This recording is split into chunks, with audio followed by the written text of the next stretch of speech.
akkaataan du'asii akkuma sin jette sana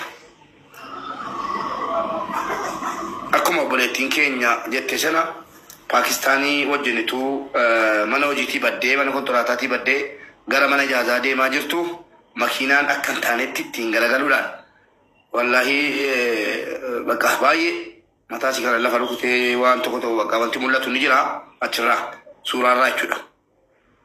Eessatu reenfisi argameera ijoollee dhageessanii siluma sinitti himeeraan kakadheen kaayiroodhaa ka'an yookiin Saudi Arabiyaa deemaa laafan dhufe yookiin fayyaasii yookiin reenfasii yoon baase malee amma ijaarsa mun fayyadamu jedhee kakadhe miti akkuma kakadhe kunoo hadda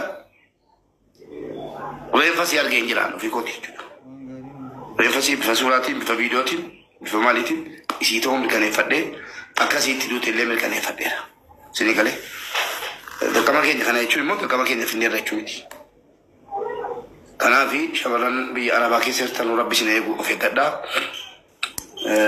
Jaallatanii mana xalabaatiin baatanu nan beeka jaallatanii mana xalabaatiin baddanu miindaa keessan jaatii fi rakkinni maatii keessanii waan wal caaluuf sanaa jettanii olii gadi fiiddanii mana xalabaatiin illee baatanii miindaa dabalataa barbaacha malee waa biraatii miti naaf gala. Adeemis bu'een deebi'amu be. Ishi duuti immoo eessattuu hin hafu guyyaan sun guyyuma baay'iseeti. Guyyaan sun guyyaadhuma obboleettii keenya baay'isee bojaate jechuudha. Guyyaan sun guyyaadhuma baay'iseeti. Soorii wallaahi baay'ee nama gaddisiisa dhugaa. Rabbi wadda barseefi.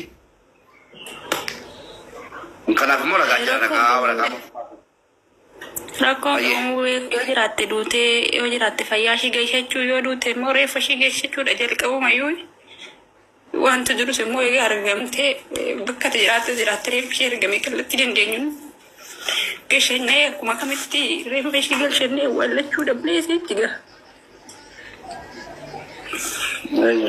Abshira.